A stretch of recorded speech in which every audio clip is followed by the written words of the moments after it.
Right now, if your throat starts burning and your head starts pounding, you know exactly what to do.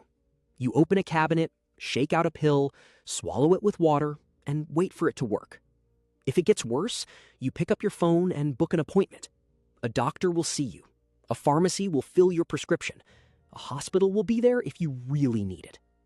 You don't think about any of this. It's just there.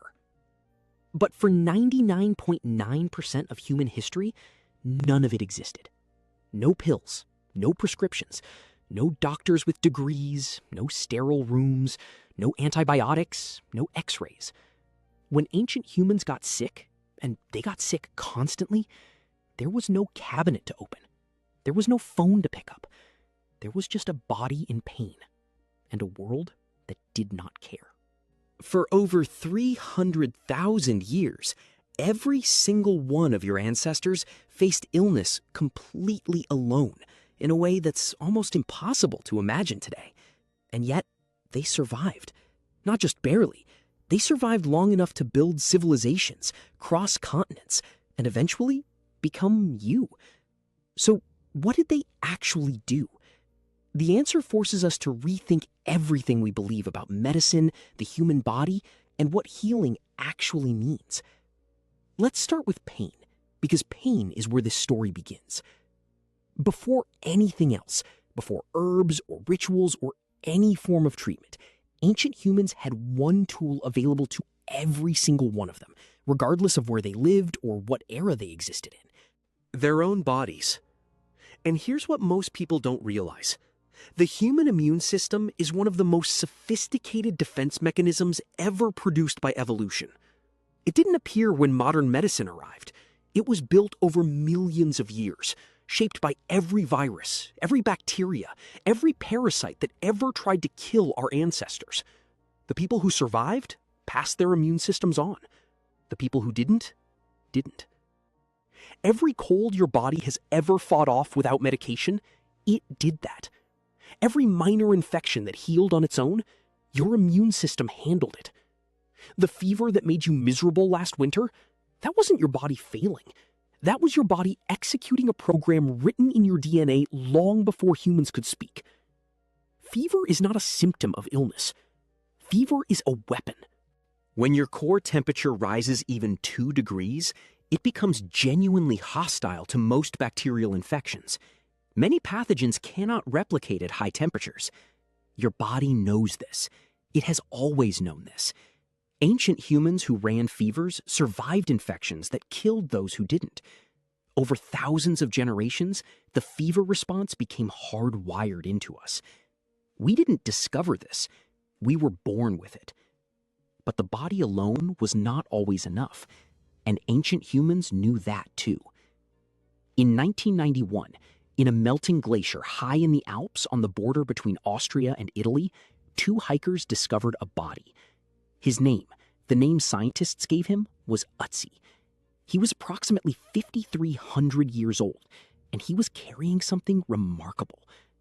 Among his possessions were 2 pieces of a fungus called Piptoporus botulinus, birch polypore mushroom, threaded onto a leather cord and worn around his wrist. Scientists initially assumed it was decorative, but when they analyzed Ötzi's gut contents, they found he was infected with intestinal parasites, specifically whipworm. And when researchers later studied the birch polypore mushroom, they discovered it contains compounds with demonstrated antiparasitic and antimicrobial properties.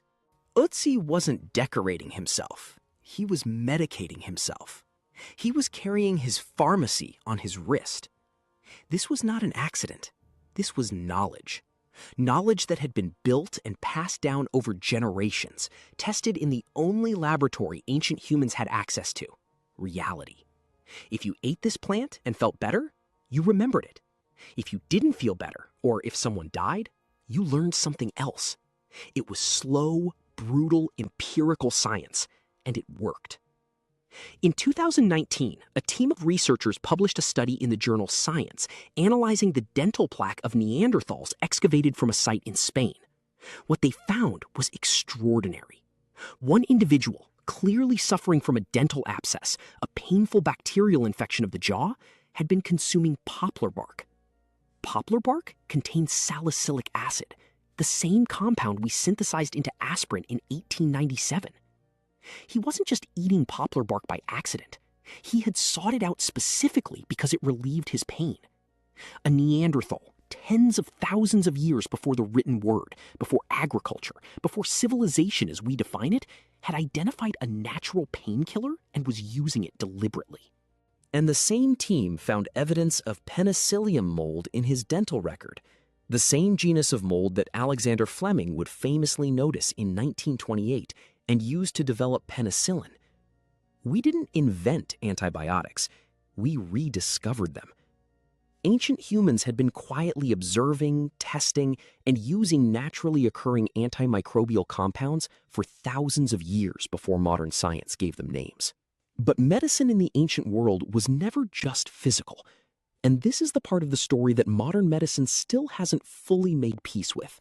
In virtually every ancient culture, on every continent, healing was inseparable from community. When someone got sick, the response was never just about the body, it was about the group. Anthropologists studying contemporary hunter-gatherer societies, the closest living window we have to ancient human behavior, have documented a pattern that appears again and again across cultures with no contact with each other. When a member of the community falls ill, the group restructures around them.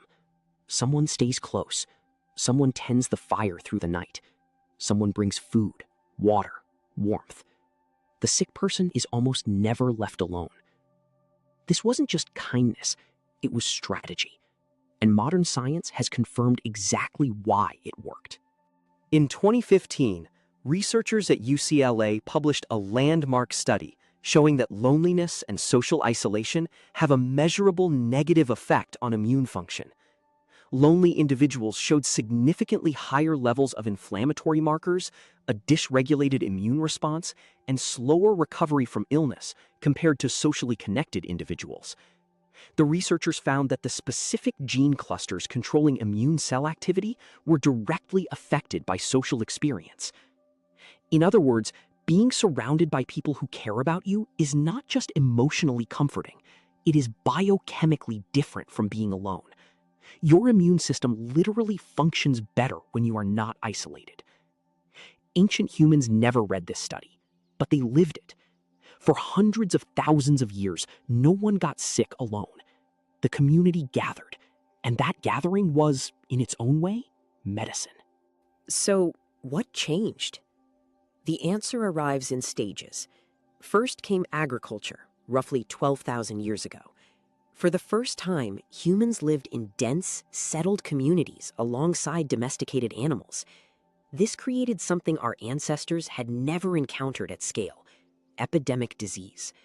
Measles, smallpox, influenza, all of them jumped from animals to humans and spread through populations with no prior immunity.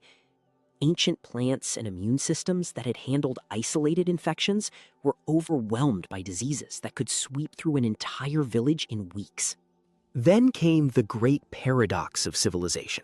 As human knowledge grew, as we built cities and wrote books and developed formal medical traditions, we also created the conditions for entirely new categories of illness that ancient humans had never faced.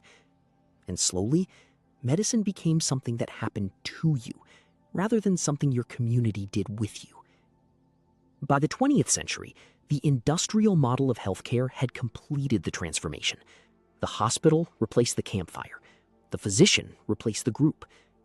Illness became a private, clinical, individual problem with a pharmaceutical solution.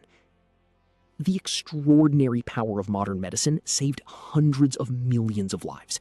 That is not a small thing. Antibiotics alone have saved an estimated 200 million people since their introduction. But something else was also lost.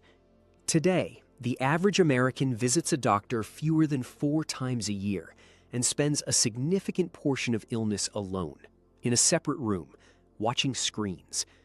We treat illness as an interruption, something to be fixed as quickly as possible and returned from, alone, to normal life. And we are, by many measurable indicators, getting sicker in ways that antibiotics cannot touch. Rates of autoimmune disease have tripled in the last 50 years. Chronic inflammation, anxiety, and depression, all of which directly suppress immune function, have reached levels that researchers describe as epidemic. Scientists have a name for the hypothesis that attempts to explain some of this: the hygiene hypothesis. The idea that immune systems built from millions of years of exposure to dirt, parasites, bacteria, and the full microbial world of the outdoors are now operating in environments so sterile that they have begun attacking the body itself. We cleaned away the things that made us sick, and some of what we cleaned away was also making us stronger. Here is the part nobody tells you. When you get sick today, and your body aches and all you want is to lie still in a dark room, you are not malfunctioning. You are executing a program that is older than our species. The fatigue that pins you to the bed is your immune system diverting every available resource to the fight. The loss of appetite is deliberate. Many pathogens need nutrients to replicate, and your body is starving them. The fever is a furnace, turned up on purpose. Your body knows what it is doing. It has always known what it is doing. For 300,000 years, your ancestors got sick with no pharmacies, no hospitals, no germ theory. They knew which plants reduced fever and which bark eased pain. They knew that the sick needed warmth and closeness and the sound of other people breathing nearby. They knew that rest was not laziness. It was survival. And every time you get a cold and your body fights it off without a single pill, every time a fever breaks at 3 in the morning and you wake up damp and exhausted and somehow better, that is not modern luck. That is 300,000 years of your ancestors surviving things far worse, passing that survival on to you, generation by generation, until it became the body you are living in right now. We didn't invent healing. We just forgot that we already knew how to do it.